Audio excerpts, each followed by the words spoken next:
We also have the amazing Chris, one of our Rebel researchers, and Skye from Traverse with us, who will be working together to do graphic recording and illustration of the event. So thank you very much. We will start off by telling you about why we set up a lived experience advisory panel. So last year in November, we got together at an event like this to discuss how to bring people with lived experience into our work, our research and engagement. In November, Eve? We would need some ground rules, a couple of ground rules, and we want to tell our own stories. First of all, can you please turn your cameras on and speak plain English and not jargon so that everyone can understand. I'm now going to hand over to my friend Jennifer. Thanks, Eve. I'm Jennifer. I'm one of the Rebel researchers. Now we're going to tell you our story. We've been meeting now as a group for about 9 months. There are 10 of us in the group. We're a really diverse lot. It's not like some of the other groups that I've been in. And with that experience, we've been able to challenge each other. I've on occasion used the wrong language, and it felt very comfortable being challenged. It hasn't felt at all uncomfortable. And we've learned so much about each other's lives. So I'm now going to hand over to Winnie. Thanks, Jennifer. Hi, I'm Winnie and I'm a Rebel researcher. What I like about our group from the very start is the pace, the speed of the group. The fact that there was no driven targets allowed us to build relationships and connections with each other. And I began to understand other people's struggles in their lives and their story for why we have all come together in this space.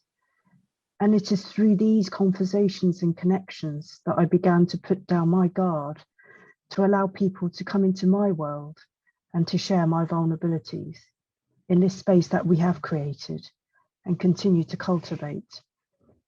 We connected through our shared suffering and adversities. And after 8 months, we invited the Traverse team to learn about our stories, and we also learned about their stories too. What we've discovered about Rebel is that we're all researchers in our own lives. And with the help of Traverse, we want to create a level playing field of equality where everyone is included and no one is excluded. I'm now going to pass back to my friend Eve. Hi, thanks Winnie. My name's Eve and I'm a Rebel researcher. Over the last 9 months that I have been involved with Rebel, I have found that the agenda and everything that I need are made in an accessible way that I can participate and be included in the meeting fully. I also find that it's very important that we have a facilitator, Phil, who has experience of working with people with learning disabilities, which is not normally the case for any organisation with like Traverse that involves people with learning difficulties as a researcher. They're normally researched and forgotten about. I would also like you to take a leap into Traverse's a leap of faith into Traverse's book by having someone with a learning disabilities and just including them and not forgetting about them. Thank you for listening. I'm now going to pass over to Steph. Okay, thank you, Eve. Hi, I'm Steph and I'm a Rebel researcher. I wondered for a long time about the phrase, we are all researchers in our own lives, but it is a truth I recognise.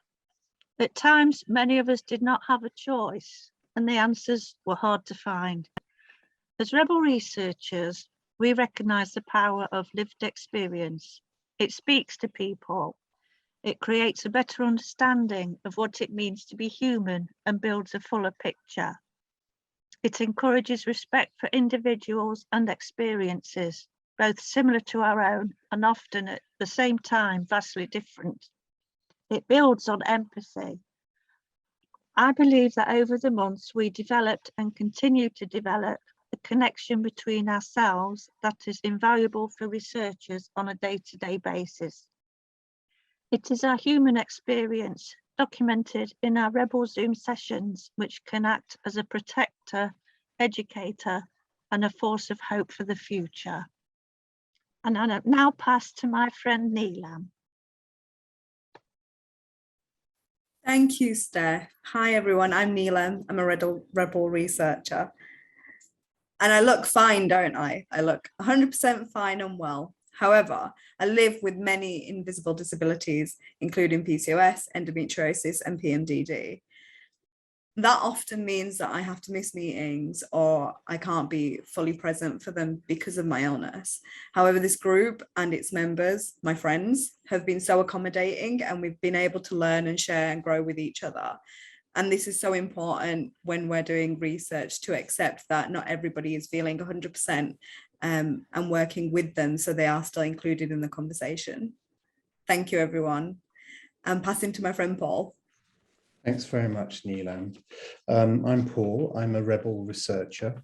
I've learned so much from our work in Rebel, which has really educated me, given me more passion to fight for true power sharing, and allowed me to understand the value of and importance of research empowered by lived experience.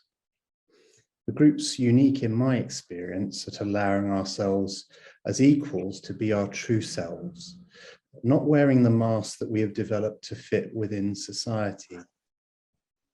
In other groups, we're asked to leave huge parts of our lives outside the door, focusing on the agenda of those holding the power and their specific agendas, giving them the answers they want to hear, not necessarily the answers they need to hear.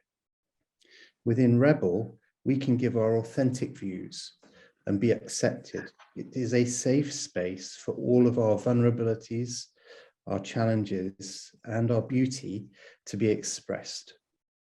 I'm now going to hand over to my friend, Chris.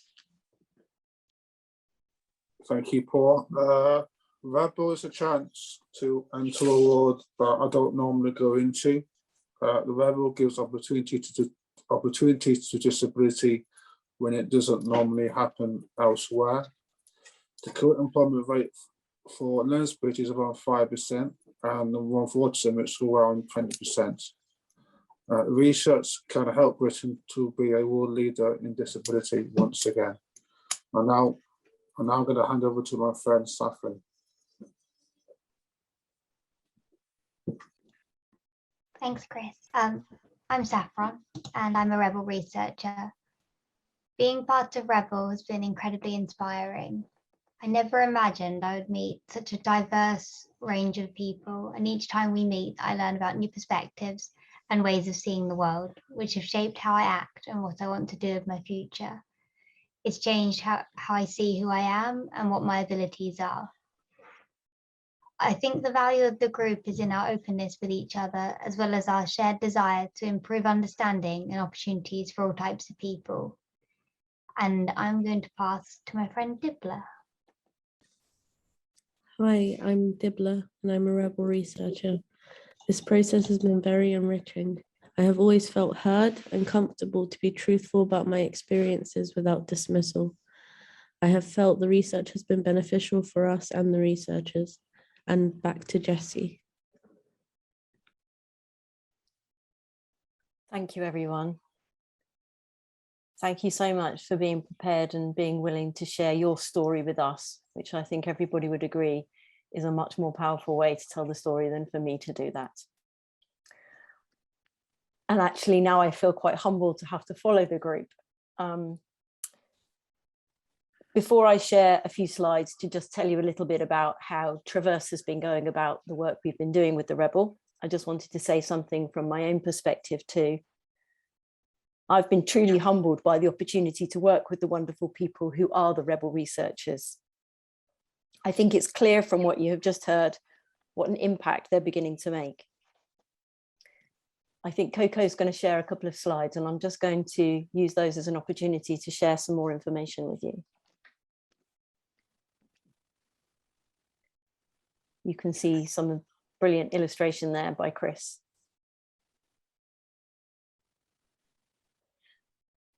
I just wanted to say a bit about the work we've been doing as Traverse and how we've been going about the setting up of the group and how it's been forming. So in our social impact report, which we published in 2020, we committed to having 5% of our project directly include people with lived experience, and to establish what we called at the time a lived experience advisory panel. And the idea was that the panel would be able to help us to support that commitment. In November last year, we came together at an event a bit like this, although less people. And I think the increase in people shows the increase in interest.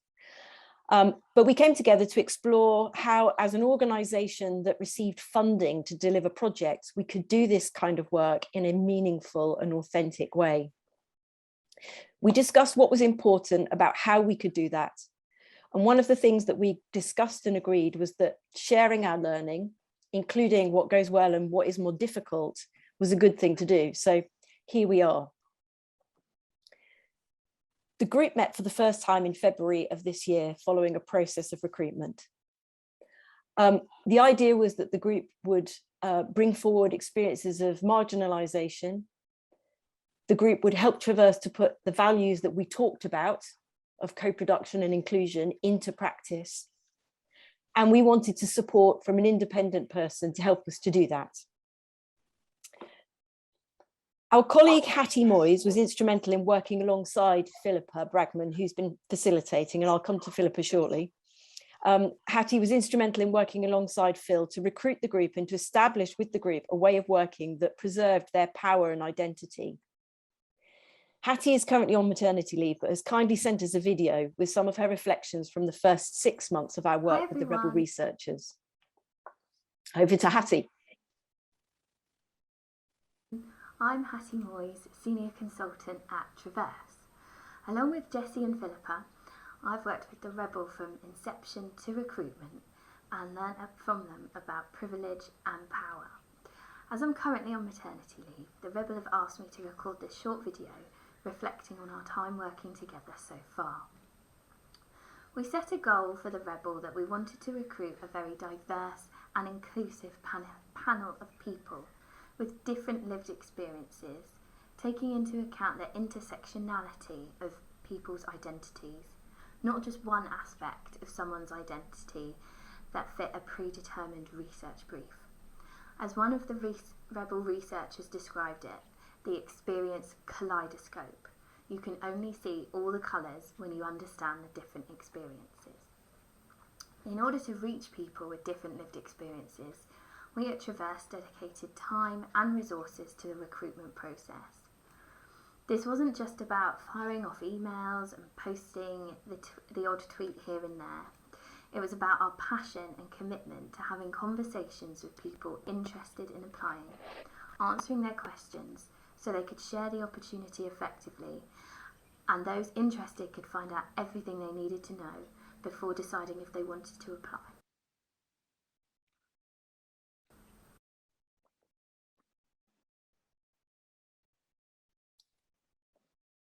I think that was the end of the video, or did that stop halfway through?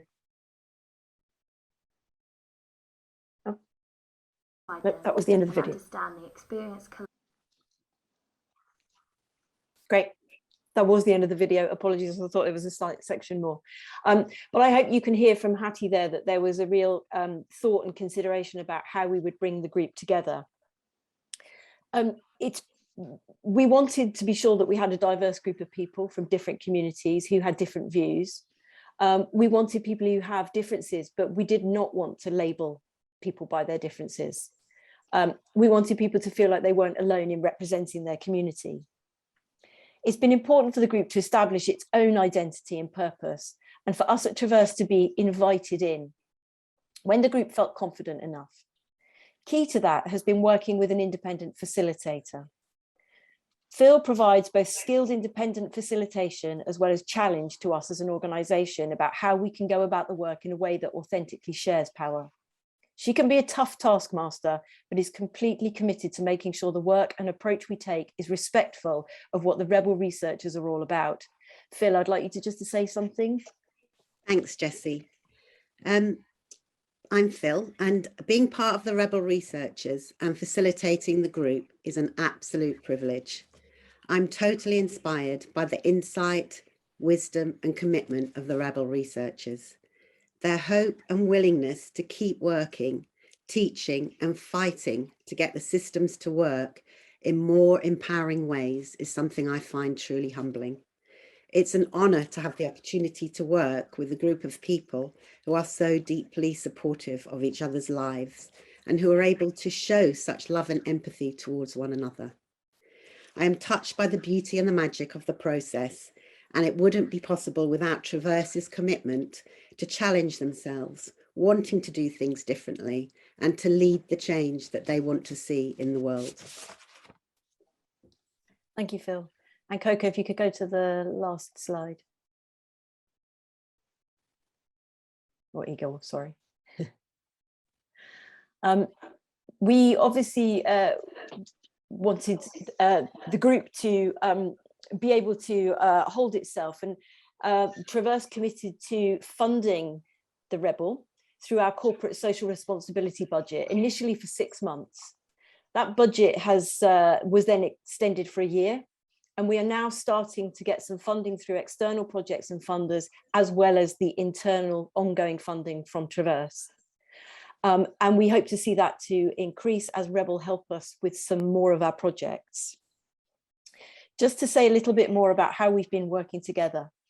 In September and October, we had the first of 2 joint meetings where 10 Traverse colleagues joined the 10 Rebel researchers. This was a really significant and important step on our journey together. I think we were all as nervous as each other at that first meeting, and it was agreed that everyone would share a gift that represented something about their lived experience that informed the way they work and why they were in the room. It was an incredibly moving and powerful session as Traverse colleagues and Rebel researchers shared their vulnerabilities. So what next? Traverse and Rebel researchers will begin to work more closely together on the delivery of projects as we seek to blur the lines of traditional researchers and those with lived experience. And we hope to develop evidence to support messages about why this leads to improved practice. Rebel researchers and Traverse colleagues will be sharing their knowledge and skills, and we hope to take that further afield with a clear message of why people with lived experience must be involved in the delivery of research and engagement projects and how to do that as well as possible. My personal learning from this is that sometimes it's hard, really hard, to balance the competing demands of time and budgets and outputs. But I genuinely believe just because something is hard doesn't mean we shouldn't do it. I'm now going to pass over to Phil and the team for the next exciting part of our event today. I hope and I think we've got something really, really cool in store for you. So I'm going to pass over to Phil, and we will enter into an exciting adventure together. Thanks, Jessie. Hi, welcome everyone to the Forum Theatre part of our session together. I've not done this before with such a large group of people online, and I'm not actually sure if it has been done. So this is going to be a big learning for all of us. I'll start by explaining a bit about how Forum Theatre works. So I imagine some of you will have heard of it and some of you won't. Forum Theatre is a participatory theatre technique that was created by Augusto Boal under the umbrella of Theatre of the Oppressed. In Forum Theatre, our actors will present an original play based on their real life stories, telling the story of an unresolved problem That's the result of systemic oppression. Following the performance, I'm going to facilitate everyone to participate and intervene. You, the audience, will be able to directly influence and change what you see happening in the play. So you'll become active participants, finding solutions together to the problems that you see presented.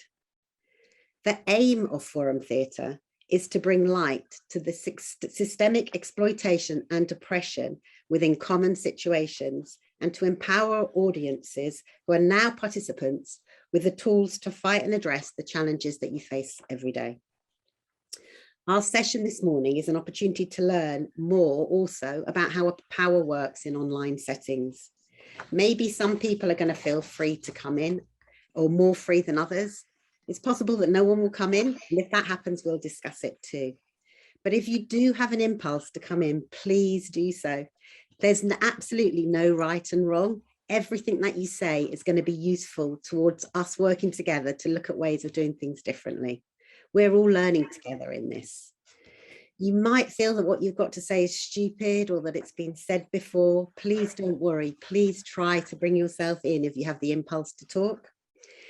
Any hesitations that you might have to speak are probably related to issues around power. For some of us, it can be difficult for us to feel our viewpoints valid or useful, so we might be tempted not to say anything. If this is the case, please use this as an opportunity to try and speak. We're going to hear the play once through first without joining in. Some of the content that you're going to hear is really painful and hard to hear, so do take care of yourselves. The play was co-created by the Rebel researchers and Traverse, and is based on real life stories and experiences.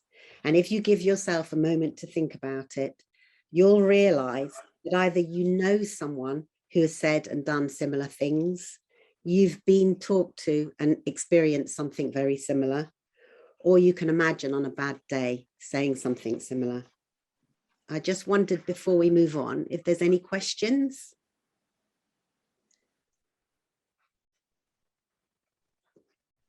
Okay, no questions. So we're going to start by watching the whole play through, and then we're going to watch the play again, and that's when we'll join in. So I'll come back in at that point. So now I'm going to hand over to Steph, and you can sit back and just watch the play.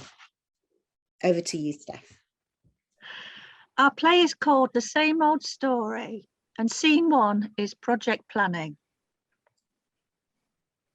Right, Coco, we have won this research project. The budget is quite tight, and so is the timeline. We need to speak with people with long-term health conditions, and we need to get going quite quickly with the recruitment. There's quite a long list of people that we need to speak to, so several hard-to-reach groups, so BAME, disabled people, people with learning disabilities, people with mental health issues.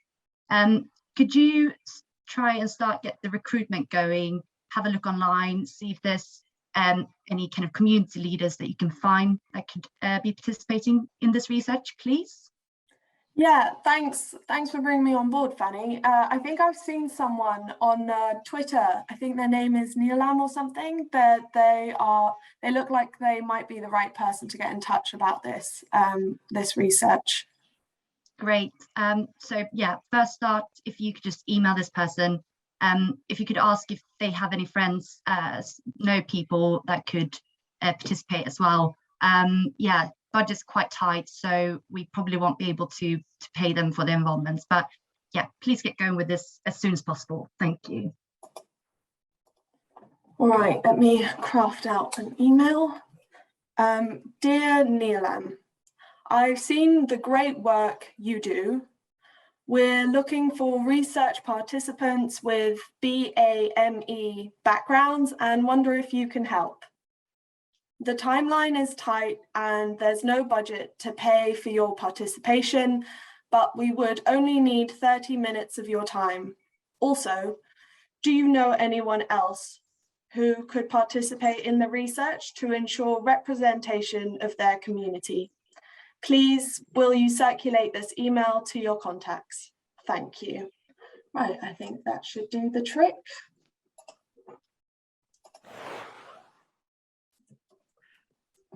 And scene 2, recruiting respondents. Oh, great. That's the third email like this week. Oh, and look, we've been called BAME yet again. Wow. It's not paid. Surprise, surprise. Okay, well, if I don't get involved, they're not going to hear marginalized voices. So I'm just going to have to send this to other people and just see if we can get people. Otherwise, we'll never be included in the research and we'll never have a seat at the table. I'll see if any of my friends will be able to help in this research as well. I'll give Dibla a call. Hello? Hi, Dibla, how are you? Hi, Neelam, I'm well. How are you? I'm okay, thanks. We've had another one of those emails asking for BAME people, hard to reach communities, disabled people. Yeah, I know. I'm mega eye rolling right now.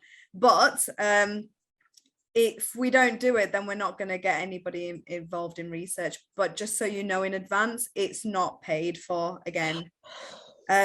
I'll forward you the email. If you can be part of this, that would be great, I guess. And we'll go from there. Yeah, I'm happy to be part of it. I'll contact my friends and ask them. Okay, I'll forward it to you now. Thanks. I'm going to call Jennifer and ask her. Hi, Dibla. Hi, Jennifer. I've received an email about another research event. They've asked me to recruit people that meet their criteria. It's not paid. Are you up for it? Is it about spinal cord injury? It's long-term health conditions. Oh, I'm not interested. I'm not sorry, but maybe I can ring somebody else for you instead. Yeah, that would be nice. Okay, I'll ring Eve.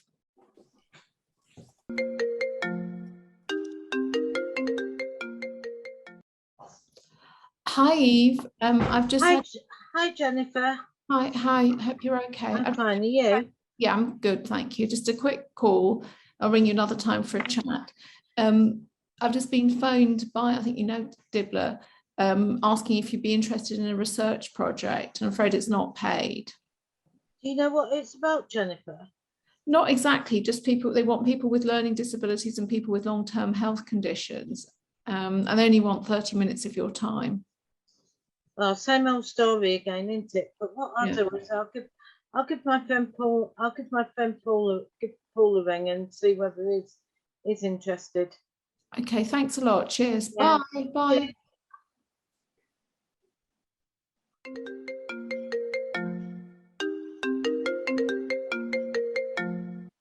Hi, Paul.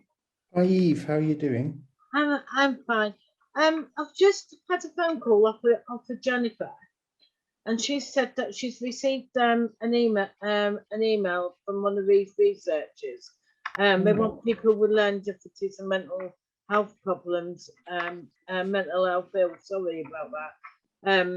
But it's not paid work. It's the same old story. You know how it goes. So if you're interested, can you email them? I'm not sure whether I'm going to do it, but yeah, no problem. I will do it.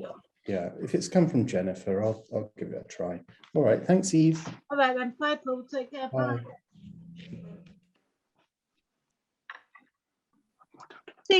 And I've seen 3 research interviews.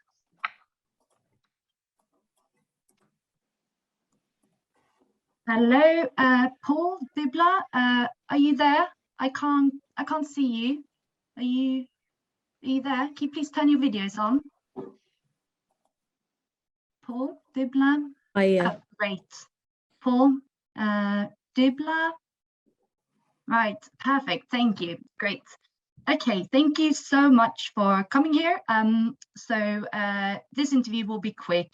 Yeah, I'm gonna go straight into it and start asking my questions. So first of all, could you please tell me what's wrong with you? Paul, if you want to start. Wow, okay. I struggle with depression and I have HIV, which isn't very well controlled. Okay, yeah, thank you. That's great.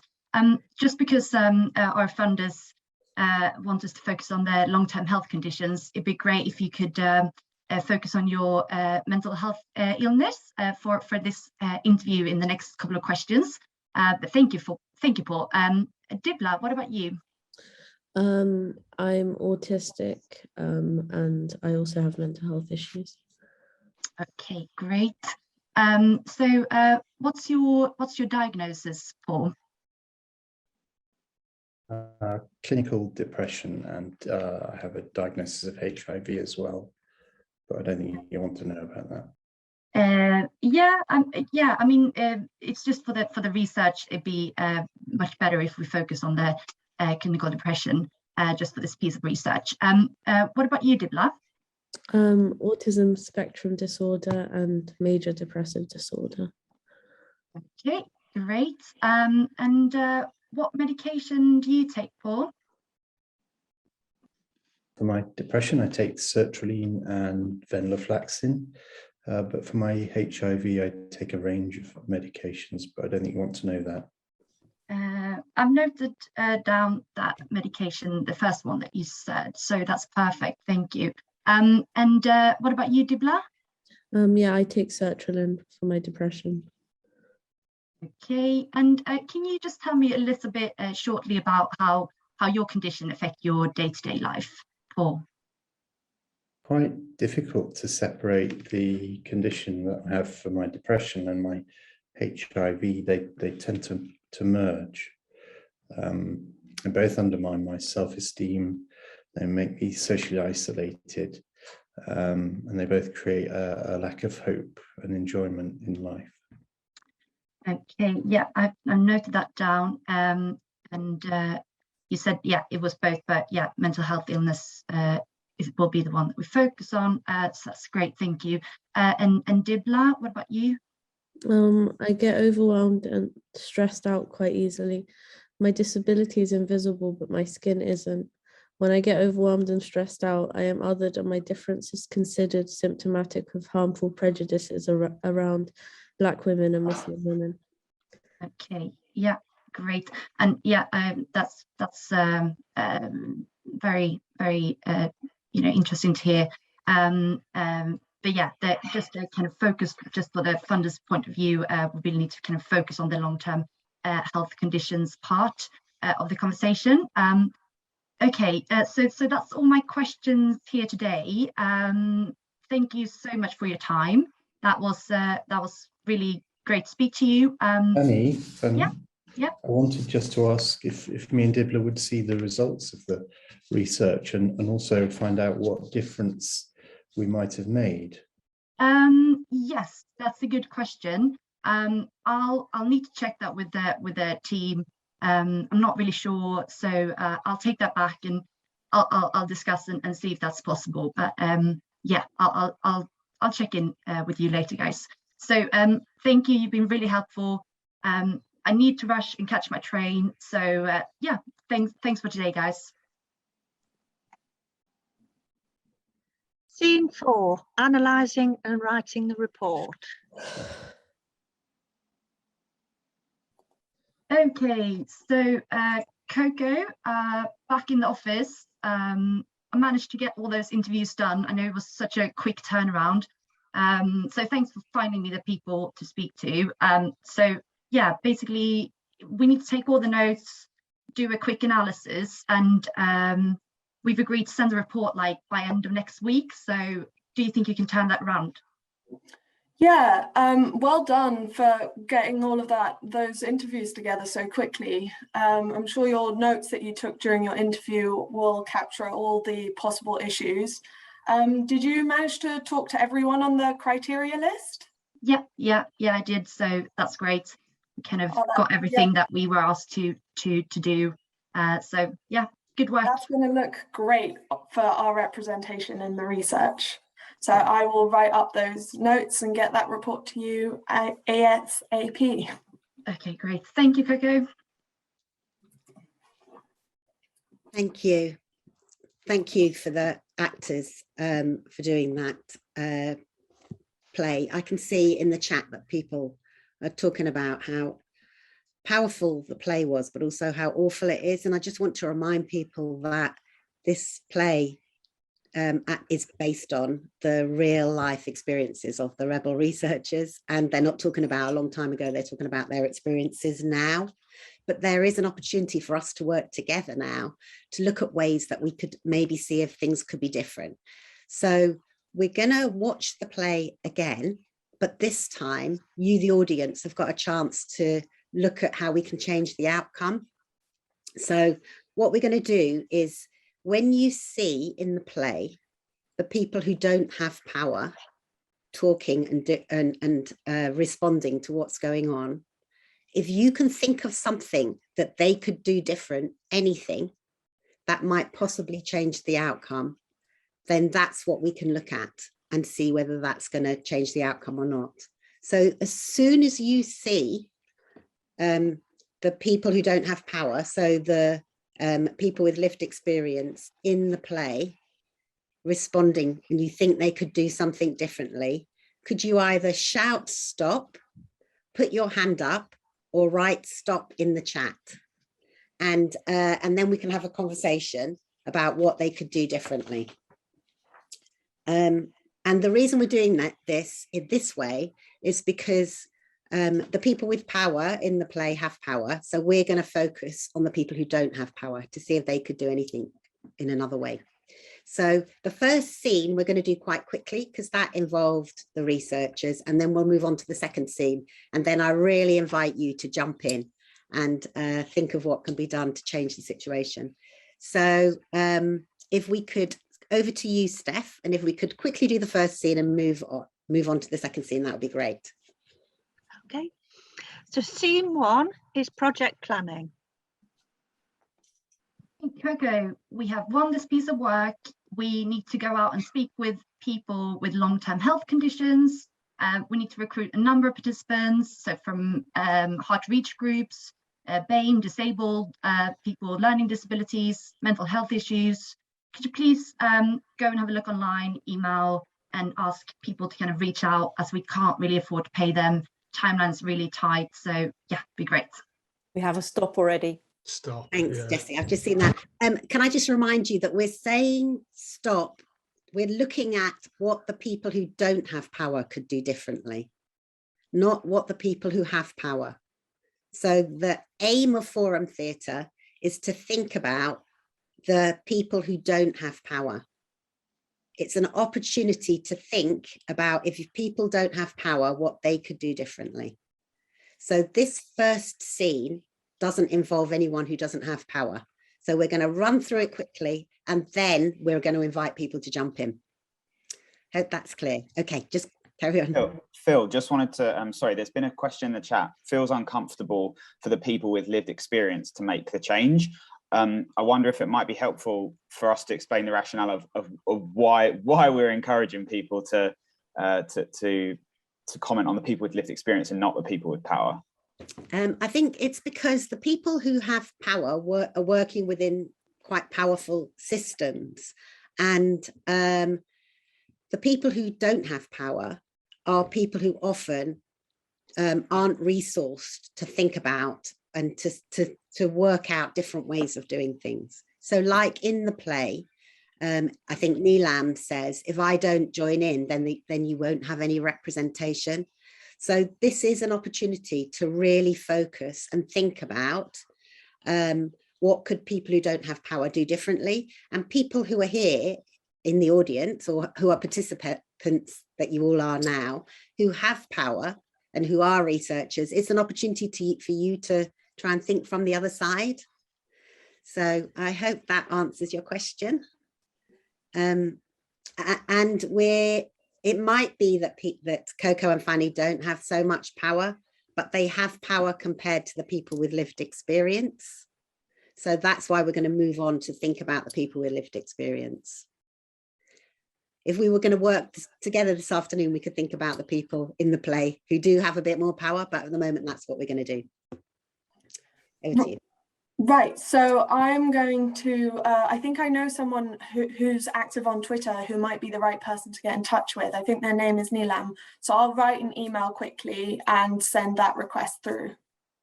Thank you. Right. Dear Neelam, I've seen the great work you do. We are looking for research participants with BAME backgrounds and wonder if you can help. The timeline is tight and there's no budget to pay for your participation, but we would only need 30 minutes of your time. Also, do you know anyone else who could participate in the research to ensure representation of their community? Please, will you circulate this email to your contacts? Thank you. Right, I think I can send that.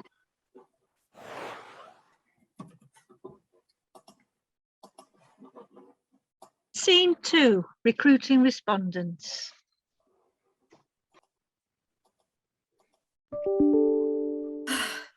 That's the third one this week. I'm just getting sick of seeing these all the time. And look, it's called as BAME.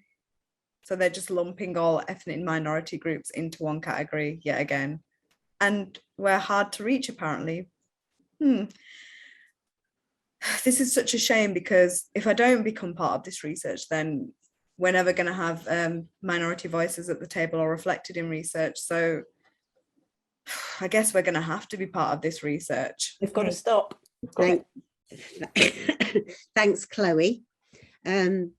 So, Chloe, do you want to say what you've put in the chat? Where's Chloe?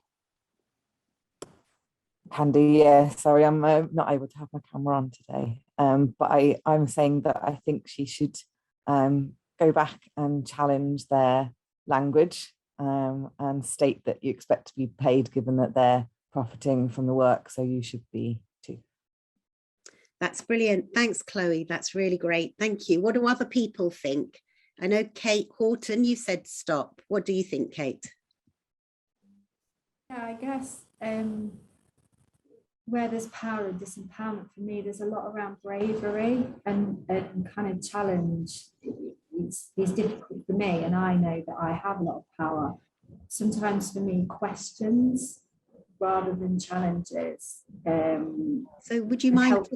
Yeah, so answering back the email, but with some questions, rather than saying this must be paid, say what are you asking for? What are your plans? What are your thinking? And do you know this? Do you know that? And having some questions to ask back. So it's not a no, it's a I want more information, I deserve more information. Thanks, Kate. That's really helpful. I can see, Andrew, you've got your hand up. And then we're going to look at the play. Yeah, so I think my main point really is that often we don't realize how much skilled knowledge we actually have. So maybe having to think about as a group how to respond to the email as a group might be something that would have been better, not just actually asking how much you're going to be paid, but obviously where the research, why have they actually just pulled something off the actual internet?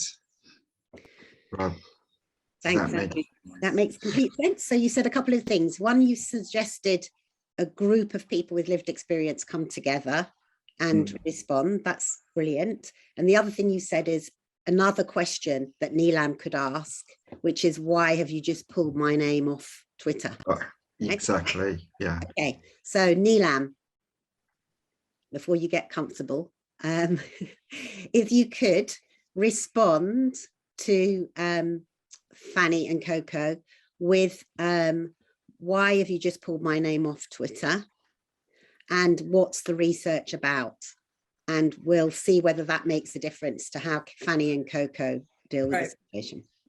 Okay, right, so I'm going to respond to this email, and I really want to understand what they mean by hard to reach, what they mean by BAME, what this research is even about, why they're trying to reach into these groups and why they're lumping us in with labels, and trying to understand a bit more about the research and the benefits of the same. So send that over to Fanny and Coco.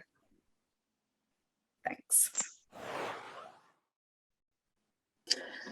Oh, right. I see Neelam has replied to my email with quite a few questions. With the deadline coming up so quickly, I think it might be easier just to reach out to another person who's on Twitter in a similar kind of profile and see if they're interested or able to work with us. I think their name is Dibbler. I'll check with my manager if that's the right approach. Fanny, we've just had Neelam come back with a few questions about the research, and I think it might be more efficient to find another person to kind of as a contact person to circulate through. Or do you think I should reply to Neelam's questions as a and explore that avenue? If you have another person on your list, if you have a few people that you are planning to reach out to, I prefer if you just do that now, so that we at least can get some dates in the diary for some interviews. So if you do that as the first priority. Okay. Someone, can I just interrupt you there? To someone, Caroline hasn't said stop, but has made a suggestion. Then the suggestion is that maybe Neelam, you have a quick conversation with Fanny rather than emailing.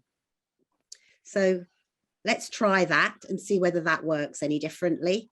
So we can see that from what's going on, the email didn't seem to work that well because Coco and Fanny haven't changed anything. They're just going to someone else. So let's just have a quick go to see whether speaking on the phone is going to make any difference. Hi, Fanny. How are you? Hi, Neelam. Yeah, good. How are you? I'm okay, thanks. I have some concerns about the email that you sent me. You use some of the phrases like BAME, and you've listed lots of different intersects, and there's a lot for one person to find. And also there's sort of no payment for anyone's time or their lived experience. And I don't actually understand what the research is even about. So could you give me some more information on what we're going to do? Yeah, sure. To support these people. Yeah, so our timeline and budget is really tight on this project, but we've been commissioned to carry out some research, speaking with people with lived with long-term health conditions.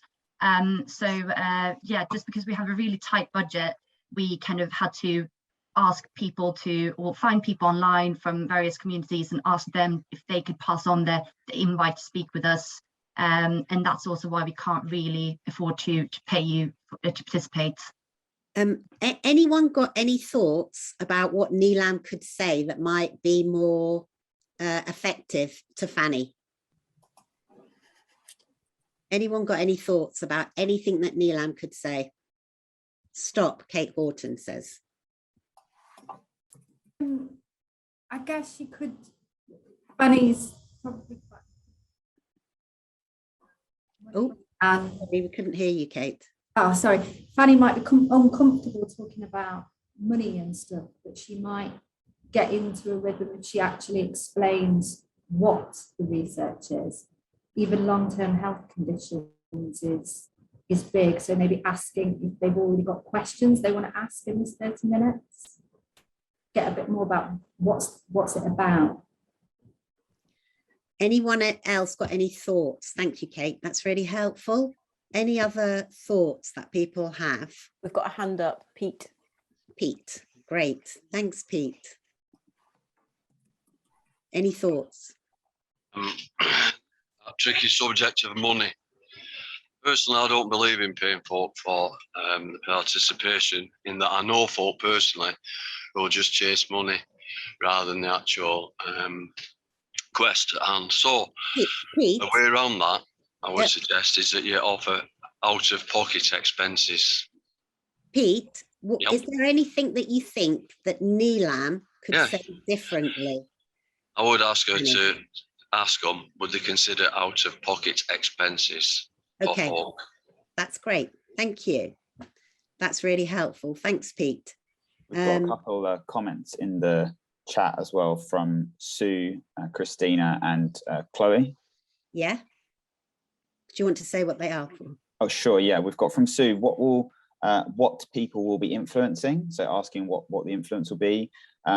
Christina saying, ask Fanny to answer her questions and stop talking about timelines and money. And Chloe's saying, perhaps ask what code of conduct they follow. And we've also got Sarah and Jane with hands up. Sarah and Jane. Thank you for the comments in the chat. That's brilliant. Sarah and Jane. So Sarah. I would be a little bit cheeky and say that in their application, they costed in for their payment while working on this, and that they should have considered that they are asking people for their expertise and should fund that in the future and think about the timelines for future projects. And that I would make more of a comment that they may not get the they may not reach the communities they want to with this current project because they have undercosted, and they've also I'm not saying this right, but they've like not given enough time and not given enough money for expertise for people to be involved. Sarah, Yeah. you've got, it's such a lot that you're saying. Sorry, I'm saying it really fast, aren't I? No. All I was wondering is if you wanted the chance to say it directly to Fanny and see whether that made a difference. So if you step into the role of person with lived experience and have the conversation with Fanny, and let's see if that makes a difference. Yeah. Yep, great. Okay, so you're now Neelam. Hi, Fanny. I just wanted to let you know that from my experience of doing research like this, you've probably not given the amount of time needed to reach the communities you want to work with in a way that works for the communities rather than the researcher. And also people should be paid for their time because you're being paid for your time and your expertise, and we're bringing our own expertise into this. And the fact that you've got short timescales and no payment means that you might not reach the full range of people you actually want to reach, because not everyone can afford to give up their time for free. And this might be a consideration for future research, because at the moment, the way that your research is working may limit the impact that you have because you're not reaching everyone that could offer views to you. Thank you, Sarah. Yeah, that's very good considerations. We were kind of, the budget was so small and we had to cramp everything in there. And we want to really kind of complete this project, so like on budget and on time. And it is really difficult when you're competing with other people to win the work. Yeah, we'll definitely try and consider that in the future, for sure. Thank you, Sarah. That's brilliant. Thank you so much. That's brilliant. We're going to move on now. So have a think whether, I suppose, in that scene, by what you did, Sarah, you looked at the future. So even though in this situation things wouldn't work so well, you've got Fanny to think about what much you might do better next time, which is brilliant. And we're now going to move on, because time's moving on, to look at the third scene, which is the actual questions. So if we could just start with that scene. So scene 3, research interviews. Hello, Paul Dibbler, are you there? I can't really see you. Could you turn your cameras on, please? Dibbler, Paul? Okay, got Dibbler there. Where is Paul? There we go, Paul is there. Okay, great. So thank you for coming here today. Sorry, 1 second. Sarah's saying stop. Sarah. If I was a person with less power in that situation, I would tell them that I may not want my camera on because I don't feel comfortable yet. Brilliant. And I would ask for there to be a bit of appreciation about that and getting to know each other first. Great, thanks, Sarah. So Dibla, would you be okay to say that? Yes, correct. Yes, brilliant. Okay, so you've both, Dibla and Paul, have got your cameras off. Yeah, are you there? Are you there, Dibla? Yeah. Okay, could you turn your camera on, please? Sorry. I don't feel comfortable turning my camera on quite yet. I think maybe we get to know each other a bit first. Okay, yeah, yeah, that's fine. Just I've got a bit limited time, so is it okay if I just go straight into my first question? Yes. Okay. So can you please tell me what is wrong with you? If we start with. Well, we've got to stop here. We've got a potential comment in the chat from Tom, just saying no introduction to the research, no time to build a rapport or trust, no effort to inform. I don't know, Tom, if you wanted to suggest what Dibla or Paul could say. Yeah, so just from a respondent point of view, I think if you're going to be answering very personal questions and at this stage, if you don't know where your research is going, you could very much ask for just some more background to the research. And who Fanny is, who she works for, whether or not this stuff is confidential and anonymous, just kind of what maybe a lot of people on this call might think are obvious points of consent, basically. That's brilliant. Thank you, Tom. That's great. What do other people think? Do you agree with Tom or disagree, or you've got other views? I can see Anna and Nicola. Do you want to say anything? You both said stop. Anna?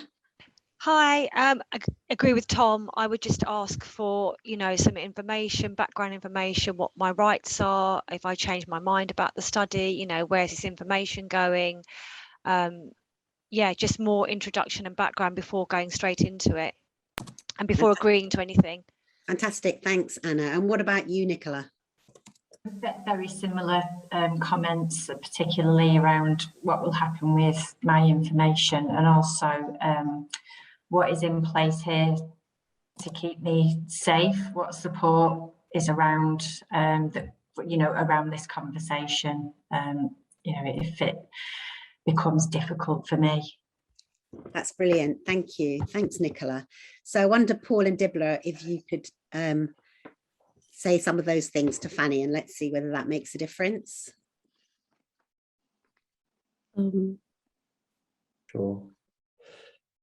Shall I start? So I wonder, Fanny, before we start, if you can tell us a bit about the project, what you hope to get from it, and what really are our, I suppose, rights and what control we might have over this particular research.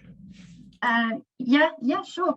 So this is a project about long-term health conditions. We're speaking with different people from different communities about their long-term health conditions.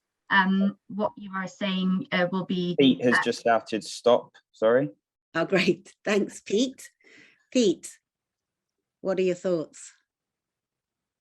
I actually put my hand up at the first breath that they took. The fact that they said, "What's wrong with you?" Well, hold up a minute. I'm blind from birth. Do you think I haven't heard that one before? What's wrong with me? There's no wrong with me. There's something wrong with my eyesight. It doesn't work. Whose fault's that? It ain't anyone's fault. It's a congenital birth defect. I've grown up with this. That's why I raised my hand at the first instant, 2 minutes back now. And I'd heard it in the first time, and that's where I would have turned around and said, what I've just said to you, there's no wrong with me. There's something wrong with my eyesight. And I'll put them straight away. I wouldn't have that off anyone. What's wrong with you? That's brilliant. Thanks, Pete. So, Paul. I'll lower me on now. That's fantastic. Thank you. Paul, could you also say, when you're talking, there's nothing wrong with, when Fanny asked the question, what's wrong with you, could you reply as Pete suggested? And we'll see what happens. Fanny, yes. there is, there's nothing wrong with me, but I do have illnesses that I can't control and can't manage. Okay. And what's your diagnosis? So my diagnosis is depression, and then I also have HIV, which isn't responding particularly well to medication, so it's a bit uncontrolled. Okay, and just because our funders of this research are particularly interested in the long-term in health condition of mental health illnesses, it'd be great if we could focus on that for the rest of the interview. Just as a side note. Just stop for a second. Andrew, is that a hand up again? And we've also got a couple of comments in the chat as well that I Yeah. think would be worth thinking about. Yeah, that's great. So Andrew, you need to turn your sound on. All of the questions are coming from a medical model point of view. The people that are actually asking the questions are not valuing the fact that the people with the knowledge, aren't realizing that they actually have the knowledge. All of the questions are based on a kind of a lifetime of how society has spoken to us. So Andrew, all of our lives, and so the whole process is coming from completely the wrong place. Thank you. Which leads me to think that the application started in the wrong place to begin with. Thank you. That's a really brilliant and important point. So there's something outside of this, which is about how the research was decided in the first place. Andrew, have you got any thoughts of what you think Paul or Dibler could say about what you've just said? Yeah, my thoughts would be for them to actually have the actual application presented to them, but more importantly, ask why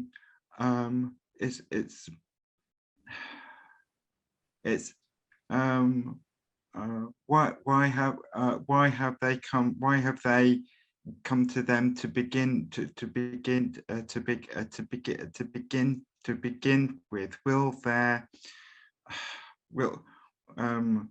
If the researchers are actually asking all of the wrong questions, then ask them why are they actually it's all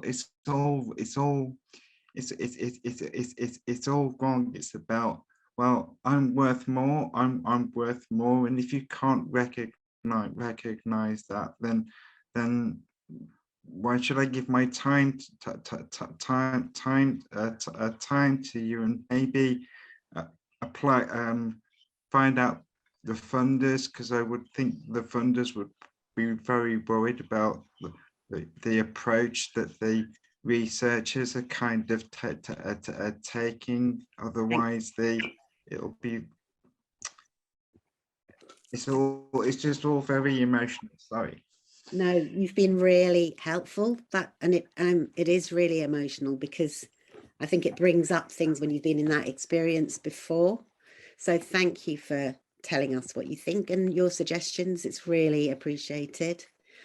I can also see in the chat that quite a few people agree with Andrew. There's something in the chat, there's a couple of things in there that it's worth picking out, I think, Phil. So there's also just people sort of, saying, I'm not sure that a kind of non-fully informed consent research would happen in this way. And maybe we could say something about why we've chosen to do that in this kind of forum theatre space. using the experiences of the people on the Rebel. So I thought that might be something just very useful to respond to. A couple of people have sort of made that comment and asking that question.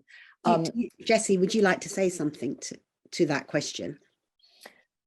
Well, yes, I suppose to say that the use of the forum theatre is a good way to bring things to light that are, with a little bit of creative license, help us to make a point and help us to explore things in a way that we might not otherwise. So there's partly that, and also partly that all of the examples that we've used have been drawn from people's direct experience on Rebel. So even if we feel that that hasn't happened or it wouldn't happen, aspects or elements of that have happened sufficiently that one of the Rebel had felt that that's the way it had been for them. Thanks, Jessie. So, and then there was another comment further down that I just, where is it? Sorry, apologies. While you're looking, yeah, here we go. No, I've got it. It's Abby, and Abby might want to say something more about it. But she says, I'm struggling to want any other scenario than Paul saying to Fanny, you don't deserve my time, goodbye. So, and also Bakita's got a hand up. So. I can see Bakita, yeah, thank you. Bakita. Thank you. I was going to say, definitely agree that this plays out in many different spaces. I've experienced this many a time in so-called research. But my stop was actually specifically around what Paul could say next, if it's an appropriate time to suggest it. That is a perfect time. Thanks, Bakita. Okay, so I think, sorry, I've forgotten your name. Fanny, I think, had said something around we're concentrating on long-term health conditions. So I thought that Paul could say, or concentrating on mental health, long-term health conditions. So I thought that Paul could say that his understanding had been that you're wanting to engage participants who have long-term health conditions, full stop, and that HIV is a long-term health condition and it's legally a disability as well. And to just ask Fanny for a better understanding of who it is the research and the researchers are trying to engage in this. That's really helpful. Thanks, Bakita. That's brilliant. So, Paul, could you say what Bakita said? And then Dibla, I wondered if you could say to Fanny what Abby's suggesting and what Andrew suggested, which is you don't deserve my time, goodbye. Okay, cool. Okay. So Fanny, I'm sorry, because my understanding was that this was research that was engaging people with long-term health conditions, and HIV is a long-term health condition recognised as a disability. And who is it who's doing this research? I'd like to understand better who that is. Oh, yeah, so our funders is within the health industry, and they have a specific kind of list of long-term health conditions that they would like to understand more about. So that's why we would spend some more time around the mental health issue. That was where that came from. We've got a hand up from Pete, and also just to say we are 12:15, so we might think about bringing the forum theatre to a close relatively soon so that we can have some time to just make general reflections and wrap up. Yeah, thanks Jessie, that's really helpful. So if we move to Pete and then Anna, and then the final word goes to you, Dibla. Thank you. This is unnecessary repeating it. Said I did put my hand up a while back, but what it was, I would have suggested to Fanny, you must think I'm picking on you. I know you're only acting, so it's not personal. I would have pulled you up straight away and said, well, hold up a minute, you want to be specific about a long-term condition and about mental health, etc. I'd quote my own personal problems, like I've already told you I'm blind, and within that there's 5 different eye conditions and a 6th one developing. How can I separate any of them? It's not possible. Alongside of that, I have 4 other incurable diseases, conditions. How is it possible for me to separate any of those from who I am and how I live every day of my life? We know the answer, I'm being rhetorical. You can't, full stop. So I'd have pulled you up on that straight away. Your mental health is impacted by your physical health, and your physical health can also be impacted by your mental health. They're inseparable. That's the way of the world. So I'd have had that out with you straight away. Thanks, Pete. That's Thank really you. powerful, and thank you for sharing that. And Anna? Hi. Yeah, so Paul asked Fanny to explain a bit more about, you know, who this research is for, what's it for. And Fanny just said about the funder and they're in the health sector, but she still hasn't said exactly who they are. So Paul could ask her to let him know actually who is this information going to, who has actually commissioned this piece of research. I'd like to know. That's brilliant. Thanks, Anna. But I think, as Jessie said, we're going to pull to a close now, and we're going to give the final word to Dibla. Your questions are coming across as problematic, and it seems as though your push for diversity is completely tokenistic. We are too big to fit in slot machines. You don't deserve my time. Goodbye. Thank you, and well done, everyone. Well done to all the participants and all the Rebel researchers, and to Traverse. I think there's loads to think about. And I think one of the things that's really challenging is the system is quite difficult to, it's quite thick. And I hope that through this experience, you've had an opportunity to think about some of the issues that people definitely with lived experience. I would just like to say thank you to all the people that were acting, the Rebel researchers, and to Traverse, because I know that for the people in Traverse, it was quite a difficult role to play. And I know that that's not how you operate in real life. So thank you for that. Brilliant. It's brilliant. Yeah. Thank you so much to everybody. Thank you, Phil. Thank you, participating audience. Thank you, listening audience.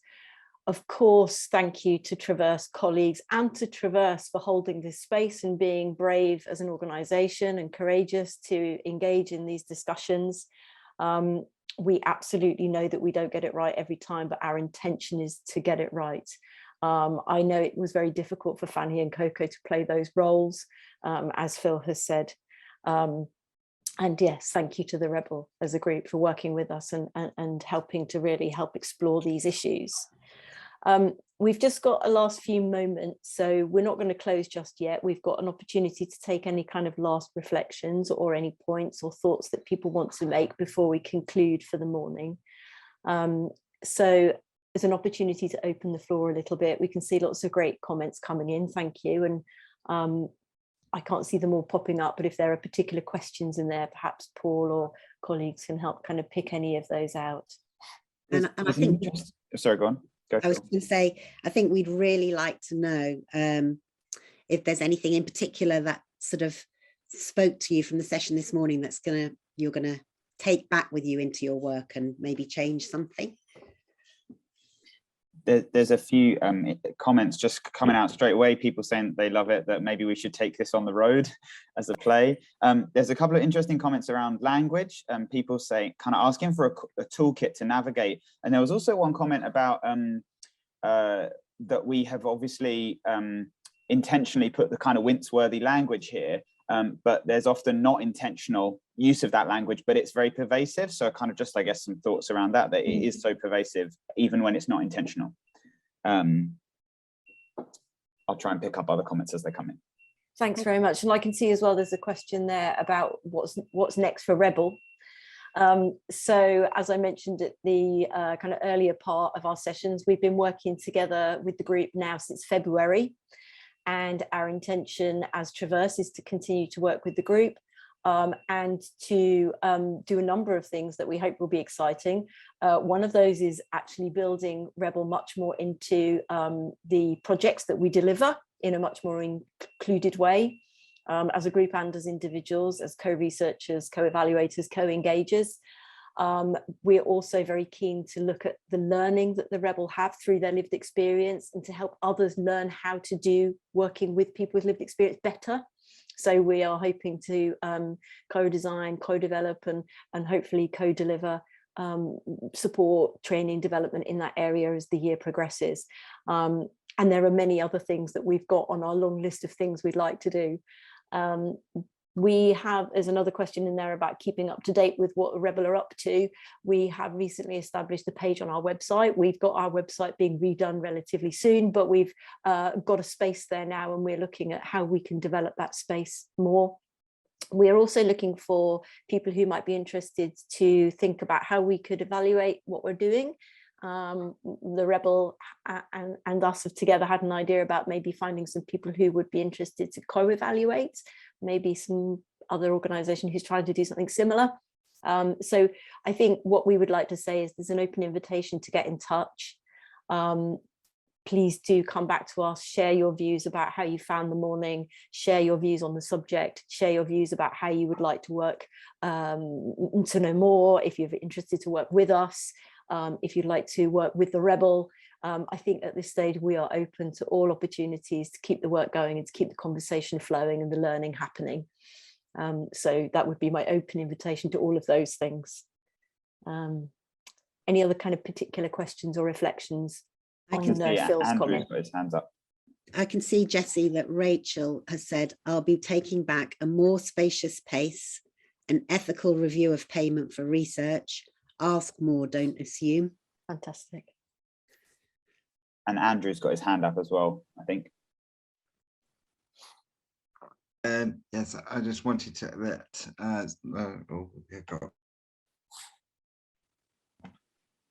that's right, just the button not working. So first of all, I'd like to say thank you to Traverse and the Rebels for actually rolling out today. In an ideal world, I would really love to see research actually done by people with lived experience. So research for people with learning difficulties done by people with learning difficulties, for example, but also maybe as a starting point is a way in which Traverse can find a way of actually telling researchers that have kind of got the traditional model at the moment of actually asking people for lived experience about for advice, and then making that research their own, breaking that model, because it's the elephant in the room, in my opinion, where research is done and then people make it out to be their research, but it wouldn't have happened without the skill, the knowledge, and people being prepared to actually take part in whatever research it is. People with lived experience for voices need to be heard, and we need to find a way of breaking the model that it might have been okay in the 19th century, but it isn't actually okay in the 21st century. I don't think there are lots of people with learning difficulties that want to be out in front really.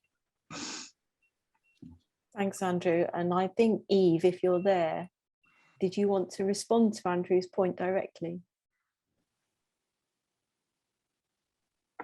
Sorry, I'm on mute for a change, Andrew. There's right. Yeah. One of the things I wanted to answer is particular, because you know that I have a learning disability, and you know that we're very good friends for you guys. REBLE has actually got 2 people with learning disabilities in the group. It's myself and somebody else, which I'm not going to name because that's confidential. And they're working towards people with learning difficulties being researchers. That's why I'm here and the other person's here.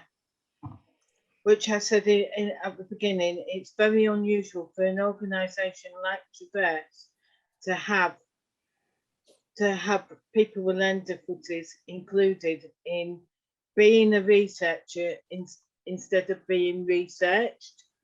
And I wanted to answer this because if Phil has said it, or if Paul has said it, or if Jessie had said it, or any of the other Rebel members, then it becomes tokenistic.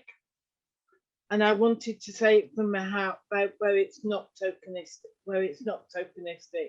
All my stuff that I have, like the agenda and everything, it's in an accessible way. And if you want to talk more, we can talk more. No. It's the wider research society that I'm actually kind of but I just want about. So I'm trying to say that Traverse is actually breaking the ice cube, if you like, and their approach needs to be needs to be recognized, because essentially you actually have to start somewhere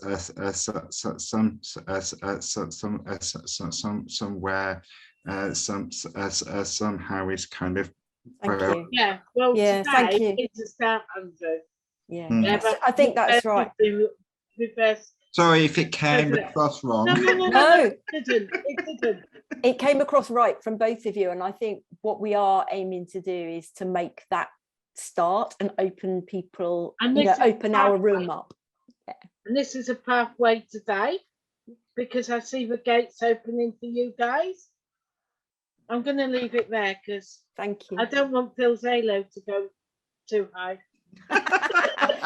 Thanks, Eve, and thanks, Andrew. And I can see there's a message from Craig in the chat as well. As this has been recorded, can we get hold of a copy at all? Yes, we'll make the audio recording, and perhaps, I think, using Eventbrite, we can just come back to everybody who signed up so that you can just get access to that.